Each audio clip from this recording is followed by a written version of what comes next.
Hey there, and welcome to This Explainer. Today, we're diving into something that is deeply, almost uncomfortably relatable. We're looking at that desperate human need to find answers when everything around us just descends into absolute chaos. You know, when our reality shatters, our brains literally scramble to piece it all back together. And the scary part? Sometimes we end up grabbing onto pieces that just don't fit. Which leads us to a really critical question. How do we actually know what's true in the aftermath of a tragedy? Because when fear takes the wheel and there's this massive void of information, fact and fiction can blur, almost instantly. So let's explore how this actually plays out in the real world. We're going to start by looking at a recent heartbreaking event and then pull back to examine the psychology of what happens next. Here's our quick roadmap for the explainer today. We'll start with the tragedy at In-N-Out, then look at stopping the threat. After that, we'll unpack the anatomy of misinformation, the illusory truth effect, and we'll wrap things up with sensationalism and cold cases. Okay, let's jump right into part 1. Section 1. Tragedy at In-N-Out, the August 1st event.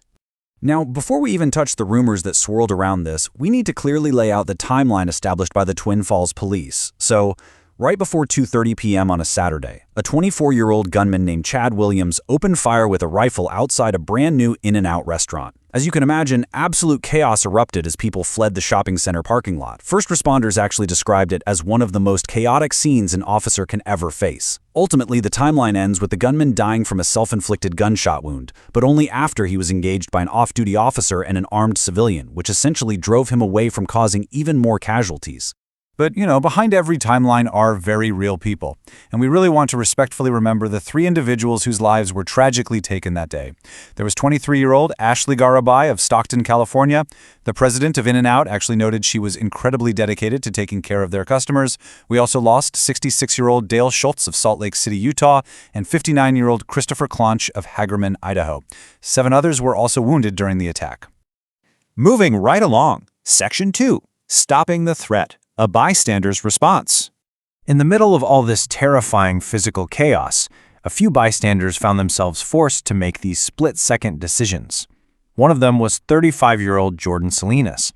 Now, Salinas is a healthcare worker, and he's actually the full-time caregiver for his brother who uses a wheelchair. When the gunfire erupted, Salinas described his reaction as completely automatic, just mechanical. Knowing that shooters typically look for, soft targets, and realizing someone in a wheelchair fits that description perfectly, he drew his legally carried semi-automatic pistol to confront the shooter and protect his brother. And this right here is a brilliant illustration of why preparation matters. Salinas had taken his firearm training incredibly seriously after a tragic mall shooting in Boise back in 2021. So out in that chaotic parking lot, he actually applied a 4-step method he'd practiced: observe, orient, decide, and act.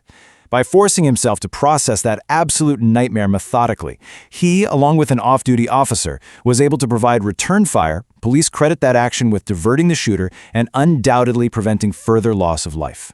But Salinas wasn't the only one who found himself facing down this threat.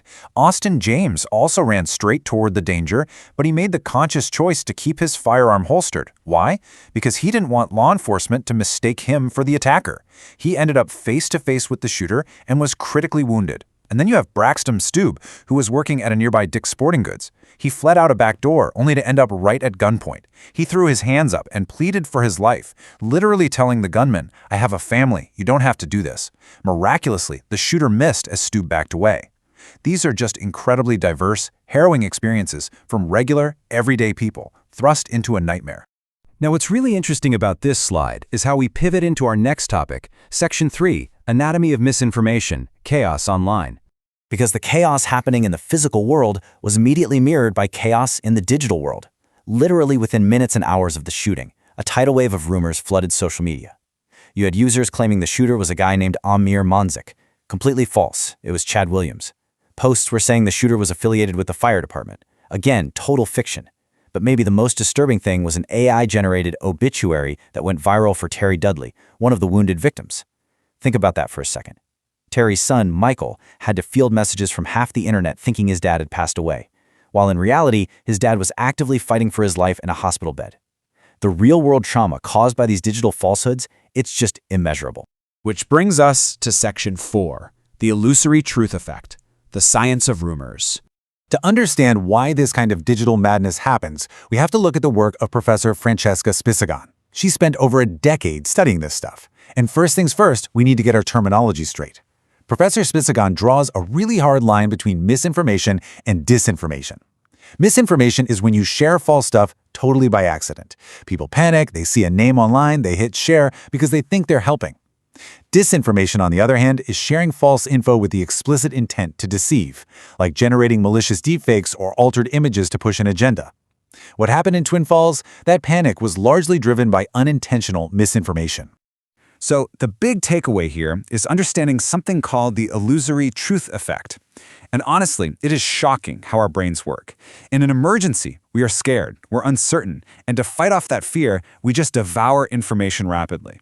The illusory truth effect is this psychological glitch where people start believing false information simply because they see it over and over again. If you're doom scrolling and you see a fake name or a fake AI obituary 10 times in a row, your brain just goes, okay, yep, that must be a fact. And Professor Spisagon makes a fantastic point here. Modern social media algorithms basically turbocharge this exact effect. As she puts it, they don't care about showing you actual facts. They just want to keep you on the platform. The algorithm sticks you in a filter bubble. Just because you interacted with one post about the tragedy, it feeds you dozens more exactly like it, whether they're true or completely made up. It essentially traps users in this giant echo chamber of anxiety and falsehoods.